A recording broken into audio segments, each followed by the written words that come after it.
ushindi wa mwana wa Mungu aliye hai, kuhusu ushindi wa mwana wa Mungu aliye hai na jinsi gani unaweza ukashinda. Bwana asifiwe.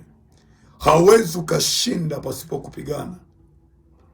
Tuangalie watumishi wa Mungu ambao walipigana na wakashinda na wakaona matokeo makubwa kwenye maisha yao. Tunataka tuangalie maisha ya Isaya. Isaya 6 mstari wa 1. Biblia inasema hata alipokwisha kufa mfalme Uzia. Isaya anasema alipokwisha kufa mfalme Uzia, alimuona Bwana ameketi katika kiti cha enzi cha utukufu. Kwa nini anazungumza maisha ya Uzia? So maisha ya Uzia ni adui aliyekuwa amekaa mbele ya Isaya. Hakutaka Isaya afanikiwe. Hakutaka Isaya aone mabadiliko katika maisha yake. Kwa Biblia inasema alipokwisha kufa, alimuona Bwana ameketi katika kiti cha enzi cha utukufu. Kwa ni kuombe kwa jina la Yesu aliye hai, maisha tulionayo yanahitaji kupigana. Vyovyote katika maisha unavyotaka kufanya mambo makubwa, lazima upigane. Nguvu ulionayo ndiyo inayoruhusu mafanikio katika ulimwengu wa roho mpaka mwilini. Isaya aliposhindana na Uzia, akamshinda Uzia, ndio mafanikio aliyoyaona katika mwili. Kwa ni kuombe kwa jina la Yesu aliye hai, unayenisikiliza, neno hili ni neno la ushindi sana katika maisha yako. Kuna watu ambao mnao maadui, kila siku namuota huyo mtu. Wengine mnaota mlikozaliwa, uko mjini lakini uko kijijini unaota kila siku. Ujue maisha yako yalishabaki huko. Yuko mtu ambaye wewe uliondoka katika mwili, lakini katika roho umebaki kule. Kwa nini nataka nizungumze jambo moja? Unapotaka ushindi, lazima uangalie rohoni kuna nini, ni nani anayepigana. Kwa Isaya akamuona Uzia, na alipomuona Uzia akapigana naye. Biblia inasema alipoanguka akamuona Bwana ameketi katika kiti cha enzi cha utukufu. Kwa kumbe mafanikio yapo kwa kila Mkristo. Hatufanikiwi kwa sababu wako watu wenye nguvu waliotushikilia, wanaoitwa mauzia. Kila mtu kwenye maisha yake ana uzia yake, ana adui yake, ana mtu anayepigana naye. Na ndio maana tunaona tena Isaya huyu katika kitabu cha Isaya 22 mstari wa 15. Bwana wa majeshi asema hivi. Neno la Mungu hapo linasema Bwana wa majeshi asema hivi, haya, enenda kwa huyu mtunza hazina, yaani Shebina, aliye juu ya nyumba, kamwambie, unafanya nini hapa? Nawe una nini hapa? Hata ukachimba kaburi hapa, ukamchimbia kaburi hapa, huko juu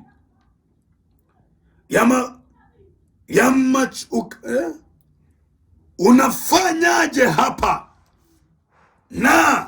Nawe una nini hapa? Hata ukachimba kaburi, ukamchimbia kaburi huko juu, ukamchongea makao katika jabari. Tazama, huyu ni Bwana anamwambia adui wa Isaya aliyeitwa Shebina, tazama Bwana atakutupa kwa nguvu, karabus, kama mtu mwenye nguvu, na atakuzongazonga. Hakika atakukunja na kukutupa kama mpira mpaka nchi iliyo mbali. Huko utakufa na magari ya utukufu wako yatakuwa huko, nawe huko, ewe uliye aibu ya nyumba ya Bwana wako. Haleluya. Biblia inazungumza hapo wazi. Huyu ni Isaya bado vita inaendelea. Hapo Isaya 6:1 nimezungumza habari ya kufa Uzia, kufa adui aliyokuwa ameshika maisha ya Isaya. Lakini hapa pia tunaona tena adui akaenda kuchimba kaburi juu ya paa la nyumba ya Isaya. Biblia inasema Bwana akamwambia, nenda kwa huyo mtunza hazina. Kwa nini mwanzo nimezungumza kwamba kila Mkristo anazo baraka, kila Mkristo ni tajiri, kila Mkristo ni bilionea? Lakini kwa nini watumishi wengi hatupokee zile baraka? Kwa sababu wako watunza hazina waliotunza mali zetu. Hapa Biblia inasema Bwana wa majeshi akamwambia Isaya, enenda kwa huyo mtunza hazina. Kwa ni kuombe kwa jina la Yesu hai. Kumbe watu wapo waliotunza baraka zetu. Hauna mali kwa sababu kuna mtu ametunza. Hauna fedha kwa sababu kuna mtu ametunza. Haleluya. Hauna uchumi kwa sababu kuna mtu ametunza. Isaya alipoona yupo aliyetunza, akaenda akamfuata. Biblia inasema kwamba akamfuata Shebina juu ya paa nyumba. Amechimbiwa kaburi. Kuna watu mnaota mko makaburini kwa sababu mmechimbiwa makaburi juu ya mapaa ya nyumba zenu. Kuna watu mnaona mko porini sababu nyumba zenu zimehamishwa. Maisha ya Mkristo ya mafanikio yanaanzia rohoni.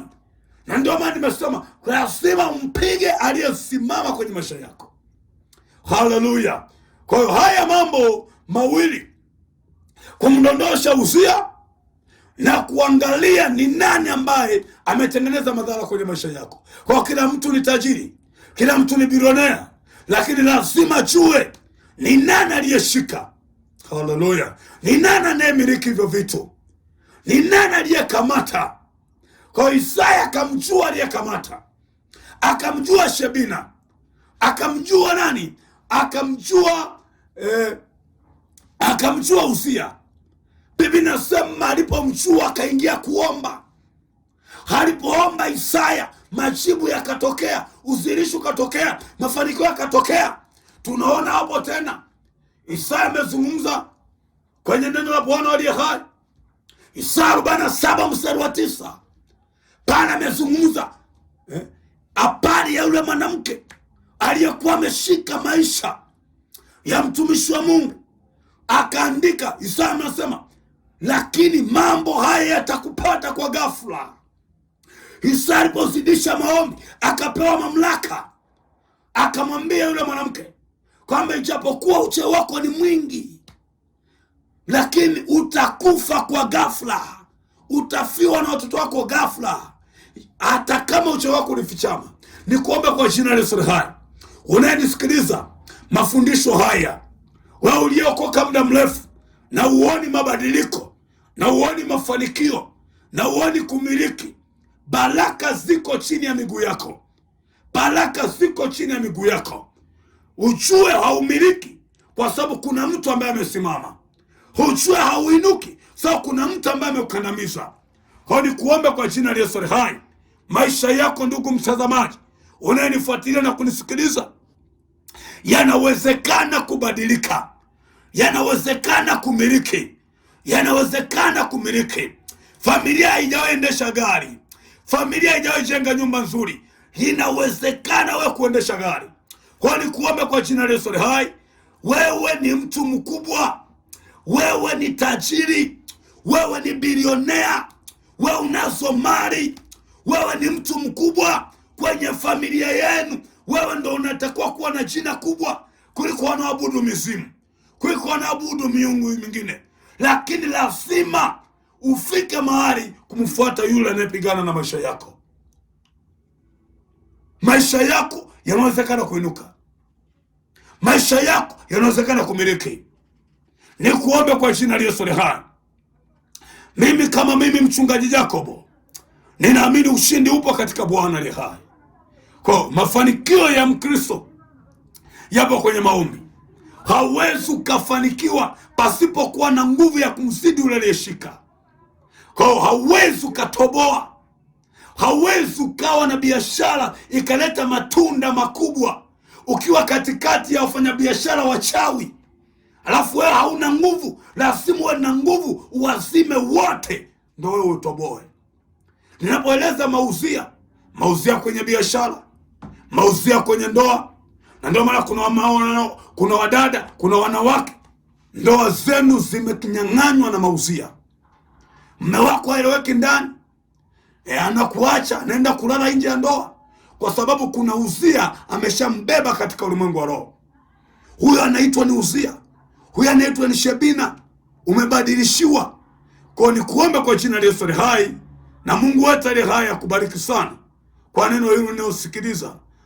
Beba maamuzi sahihi, beba maamuzi sahihi ya kuanza kuomba ya kwamba yote yanawezekana kwenye maisha yako. Wewe ni mtu mkubwa, na Mungu wetu aliye hai akubariki sana. Usikate tamaa, shikie nguvu, beba silaha zako kama Biblia inavyosema. Efeso 6:12 anasema vaeni silaha mpate kushindana na ila za shetani. Mafanikio yapo, na Mungu wetu aliye hai akubariki. Shalom shalom. Nilikuwa na neno kwa ufupi, nadhani umenielewa, na Bwana aliye hai akubariki. Amen.